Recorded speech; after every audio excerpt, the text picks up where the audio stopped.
আহক কি বিশেষ দিন সেটো মই আপোনালোকৰ লগত শেয়াৰ কৰো আৰু বিশেষ দিনটো হল আজি মোৰ কাৰণে এটা সাৰপ্ৰাইজ গিফট আহিছে আসলতে এটা উপহাৰটো কিমান টকাৰ কিমান মূল্য সেই বস্তুবিলাক আসলতে জুখি চাব নোৱাৰি মৰমহে জুখি চাব পাৰি সৰু বস্তু এটাটো বহুত মূল্যবান থাকিব পাৰে মৰম সোমাই থাকিব পাৰে নমস্কাৰ মই আজি এটা বিশেষ দিন মোৰ কাৰণে আৰু মই বিশেষ দিনবোৰ আপোনালোকৰ লগত শেয়াৰ কৰি ভাল পাওঁ যেহেতুকে আপোনালোক মোক চাইছে মৰম দিছে ভাল পাইছে মোক শুনিছে সেইকাৰণে আজি মই যেতিয়া প্ৰথম আৰম্ভণিতে মই যেতিয়া ইউটিউব খুলিছিলো বা মোৰ ফেসবুক পেজ কৰিছিলো তেতিয়া সীমিত মোৰ বন্ধু বান্ধৱী আৰু মোৰ পৰিয়াল এই সুন্দৰ এটা পৰিয়াল গঢ় লৈ উঠিছে আৰু আজি ডেটত যথেষ্ট মোৰ এটি ভাল লাগিছে মোক আজি 15000 20000 মানুহে 30000 মানুহে মোক চাইছে মই খুব সুখী আৰু আপোনালোক যদি মোৰ লগত থাকে মই নিশ্চয়কৈ মই উৎসাহ পাম মই আগবাঢ়ি যাবলৈ আৰু মই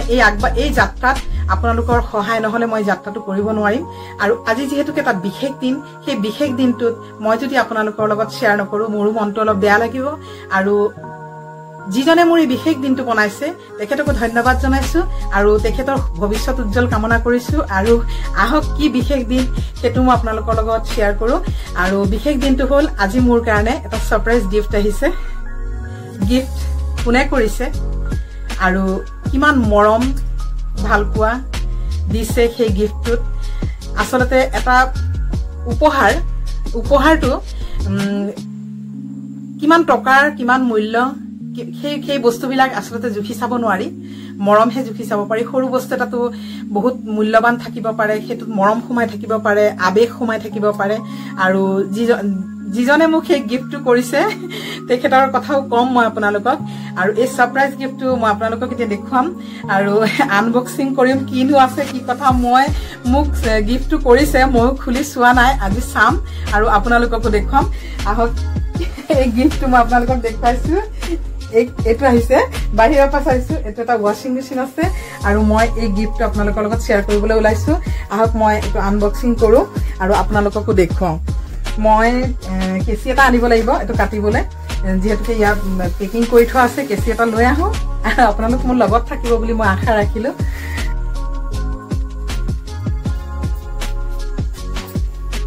মই আপোনালোকৰ মাজলৈ কেচিটো লৈ আহিলো কাৰণ এই কেচিটো সহায় কাটিব লাগিব আৰু সবতকে ডাঙৰ সহায় মোৰ মিষ্টাৰে কৰিব লাগিব কাৰণ তেখেত কেমেৰা সন্মুখত আহিবলৈ টান পায় লাজ পায় আৰু লাজৰ কি আছে কওক তেখেত মোৰ স্বামী মই তেখেতৰ স্ত্ৰী আমি দুজনে মিলি এই গোটেই ফেসবুক পেজটো চলাও বা মোৰ ইউটিউব চেনেলটো তেখেতে মোক যথেষ্ট সহায় কৰে গোটেই এডিটিং কৰা তাৰ পিছত গোটেই ভিডিঅটো বনোৱা কৰাৰ পৰা আৰম্ভ কৰি মোক যে ইমানখিনি সহায় এজন হাজবেণ্ডে কৰে সেইখিনিতো আপোনালোকে জানিব লাগিব তেখেতৰ সহায়তে মই ইমানখিনি আগবাঢ়ি গৈ আছো আৰু তেখেতকো ধন্যবাদ তেখেতে মোক এনেকে সহায় কৰাৰ কাৰণে তেখেতৰ সহায় নহলে মই একোৱে কৰিব নোৱাৰিম আৰু যেনেকৈ এতিয়া এই ওয়াশিং মেচিনটো আনবক্সিং কৰোতেও মই তেখেতৰ সহায় ল'বলগীয়া হৈছে আৰু ল'বই লাগিব আৰু এতিয়া চাওক আপোনালোকক মই দেখুৱাইছো এই উপহাৰ এই সুন্দৰ উপহাৰটি কোনে দিছে গম পাইছেনে আমাৰ একমাত্ৰ পুত্ৰ কঙ্কন বেটাই মোক এই গিফট কৰিছে জীৱনৰ প্ৰথমটো গিফট তেওঁ মোক কৰিছে তেখেতলৈ অশেষ ধন্যবাদ তেখেতৰ দীৰ্ঘায়ু কামনা কৰিছো সুস্বাস্থ্যৰ অধিকাৰী হৈ থাকক তেখেত আৰু তেখেতে যাতে অনাগত দিনত এয়া মোৰ সপোন নহয় কিন্তু মোৰ সপোন বিশাল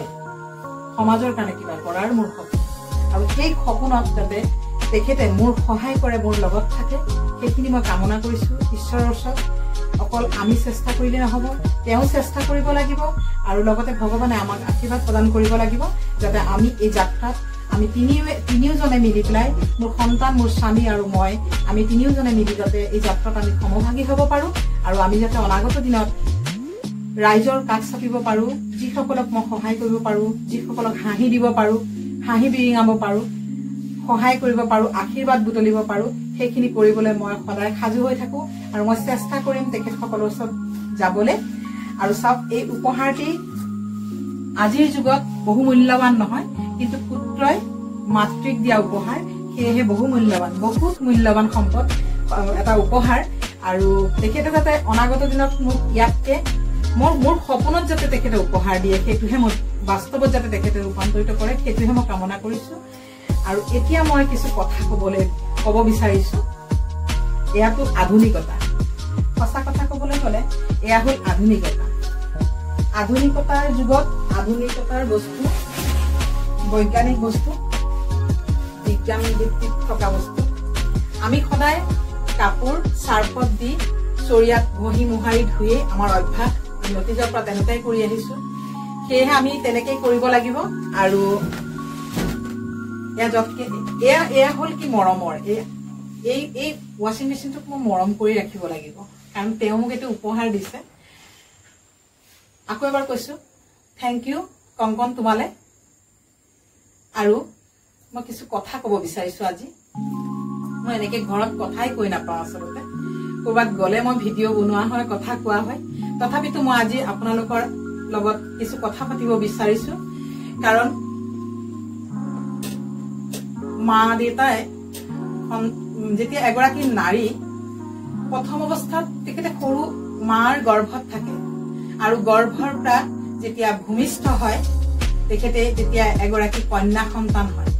আৰু সেই কন্যা সন্তান লাহে লাহে ডাঙৰ হয় গাভৰু হয় পঢ়া শুনা কৰে শিক্ষিত হয় এদিন কি হয় সেই কন্যা সন্তান গৰাকী মা আৰু দেউতাই মিলি গোটেই সমাজে মিলি পেলাই মিতিৰ কুটুম বংশ পৰিয়ালে মিলি এখন নতুন ঘৰলৈ বিদায় দিয়ে আৰু সেই ঘৰখনত ইমান ডাঙৰ এটা আশাৰ টোপোলা লৈ সেই কন্যাগৰাকীয়ে বা সেই ছোৱালীজনীয়ে এখন নতুন সংসাৰত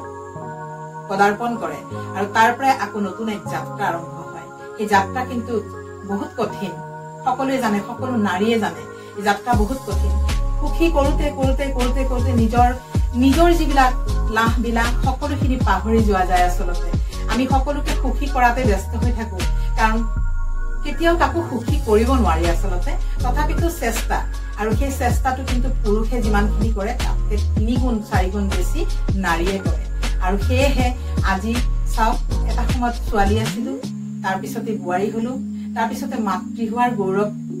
বুটলিবলৈ পালো আৰু সেই মাতৃৰ সেই পুত্ৰই দিয়া উপহাৰ আৰু মই বিচাৰো যে সকলো সন্তানে নিজৰ মা আৰু দেউতাক মাতৃ পিতৃক ইমানে শ্ৰদ্ধা কৰক ইমানে সেৱা কৰক তেখেতসকলৰ সৰু সৰু চিন্তাধাৰাত যুক্ত হওক তেখেতসকলৰ লগত থাকক আৰু সদায় মা দেউতাৰ প্ৰতি নিজৰ যি কৰ্তব্য এটা সন্তানক ডাঙৰ কৰোঁতে যৎপৰনাস্তি কষ্ট কৰিবলগীয়া হয় মা সদায় গোটেইখিনি মা আৰু দেউতাই গোটেইখিনি অৰ্পণ কৰি দিয়ে সেই সন্তানৰ ওপৰত আৰু সেই সন্তান যেতিয়া এদিন নিজৰ মা দেউতাৰ কাৰণে সময় নাথাকে তেতিয়া সেই মা দেউতাৰ ভিতৰত কিমান দুখ কিমান বেদনা কিমান যন্ত্ৰণা কিমান জ্বালা কিমান সহ্য কৰিবলগীয়া হয় সেইখিনি একমাত্ৰ ভুক্তভোগীহে গম পায় আমি দেখিছো সমাজৰ বহু মানুহক দেখিছো যে তেখেতসকলে যেতিয়া নিজৰ কৰ্মজগতত ব্যস্ত হয় সেই ব্যস্ততাৰ মাজত নিজৰ মা দেউতালে ক'ৰবাত অলপ পাহৰি যায় চাবচোন কেতিয়াবা অকমান মাক ভালকে মাত এষাৰ দি তেখেতসকলৰ যি যন্ত্ৰণা সেই যন্ত্ৰণাত অলপ সময়ৰ কাৰণে সমভাগী হয় মাৰ মূৰত হাত ফুৰাই দিবচোন দেউতাক সাৱটি ল'বচোন ইমান শান্তি পায় সেই দেউতা আৰু সেই মা সেই পিতৃ আৰু মাতৃৰ যি কষ্ট পাই থাকে নহয় ভিতৰত সেই কষ্টৰ পৰা মুক্তি পায় তেখেতসকলক বহুত ডাঙৰ ডাঙৰ উপহাৰ দিব নালাগে আচলতে মৰম দিব লাগে এবাৰ আঁকোৱালি ল'বচোন নিজৰ মাকজনীক বুকুত কাৰণ সন্তানক সদায় মাকেই বুকুত আঁকোৱালি লয় সন্তানেও মাকক বুকুত আঁকোৱালি ল'ব লাগে আৰু মই যেতিয়া ল'ৰা মোৰ ওচৰত নাথাকে আচলতে তেখেত গুৱাহাটীত থাকে আৰু যেতিয়া আহে বহুত আনন্দ লাগে কিবা কিবি বনাই থাকো তেওঁৰ কাৰণে ভাল পাই খাই আৰু আহাৰ লগে লগে ঘৰখনৰ পৰিৱেশ অলপ বেলেগ ধৰণৰ হৈ যায় আৰু যিদিনাখন যাবলৈ ওলাই মোৰ ভিতৰি ৰাতিপুৱাৰ পৰাই চকু পানী আহি থাকে মই প্ৰকাশ নকৰো কাৰণ তেওঁ মোৰ চকুত পানী দেখিলে বৰ কষ্ট পায় আৰু মই প্ৰকাশ নকৰো কিন্তু কিবা কিবি বনাই কৰি দি পঠিয়াও আৰু মই বিচাৰো যে প্ৰতিগৰাকী সন্তান নিজৰ মাতৃ আৰু পিতৃৰ ওপৰত যদি এইখিনি শ্ৰদ্ধা এইখিনি ভাল পোৱা দেখুৱায় তেতিয়াহ'লে সদায় ভাল লাগিব আৰু মই বেছিকৈ কৈ নাথাকো আৰু যিখিনি সমাজ ব্যৱস্থা চলি আছে সেই সমাজ ব্যৱস্থাত অলপ হ'লেও নিজৰ মা আৰু দেউতাৰ ওপৰত সদায় শ্ৰদ্ধা ভক্তি তেখেতসকলৰ ওপৰত বিশ্বাস তেখেতসকলৰ যি ইতিহাস সেইবোৰ অলপ খুচৰি চাব তেখেতসকলে জীৱন কেনেকৈ অতিবাহিত কৰিছিলে কি কষ্টৰ মাজেৰে কি ঘাত প্ৰতিঘাতৰ মাজেৰে কি ধুমুহা বতাহ বৰষুণৰ মাজেৰে সন্তানটিক ডাঙৰ কৰিছিলে এবাৰ ভাবিবচোন ধুমুহা বতাহ বৰষুণ আহি থাকিলেও কিন্তু সেই পিতৃ মাতৃয়ে নিজৰ সন্তানক স্কুল অনা নিয়াৰ পৰা আৰম্ভ কৰি ছাতি লৈ যে যায় বৰষুণৰ দিনত যেহেতু কেতিয়া বৰষুণৰ দিন মই মোৰ সেই অভিজ্ঞতাটোৰ কথাই কৈ আছো মই যেতিয়া ছাতি লৈ যায় এই ছাতিৰ অধিকাংশ অংশই এক পুত্ৰ বা পুত্ৰীৰ ওপৰত দিয়ে আৰু মাতৃয়ে অধিকাংশ তিতিয়ে ঘৰলৈ আহে বা পিতৃয়ে তিতিয়ে ঘৰলৈ আহে এই যে এটা চাওক একো ভয় নকৰে মা দেউতাই একো ভয় নকৰে মাতা পিতা একো ভয় নকৰে যে মোৰ সন্তান কোন পথে গৈছে তেওঁ ভালেৰে ঘূৰাই অনা আৰু মই কৈ থাকিলে শেষেই নহয় আচলতে কথা কৈ থাকিব মন যায় আৰু মই সকলোকে অনুৰোধ কৰিছো আপোনালোকে নিজৰ পিতৃ মাতৃৰ ওপৰত সকলোৱে সব সময়তে যিকোনো মুহূৰ্তত তেখেতসকলৰ কাষত থাকিব সেয়া ভাল পোৱাৰেই হওক শ্ৰদ্ধাৰেই হওক দায়িত্বৰেই হওক সকলোৱে সব সময় তেখেতসকলৰ কাষত থাকিব তেখেতসকলক শক্তি দিব আৰু যেতিয়া পিতৃ আৰু মাতৃ যেতিয়া বয়স হৈ যায় তেখেতসকলে যেতিয়া বয়সৰ ফালে ঢাল খায় তেতিয়া কিন্তু শক্তি লাহে লাহে কমি আহি থাকে আৰু তেখেতসকলে ভাবে যে শক্তি এতিয়া মোৰ পুত্ৰ সন্তান বা পুত্ৰী সন্তান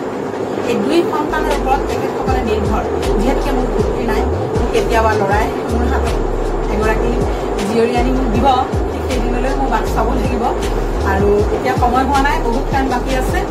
বহুত কৰিবলগীয়া আছে আমি সাধাৰণভাৱে থাকোঁ আমাৰ সাধাৰণ ঘৰ তথাপিতো মই পৰিষ্কাৰ কৰি যত্ন কৰি ৰাখোঁ যিহেতুকে ঘৰ মানে মন্দিৰ সেই ঘৰ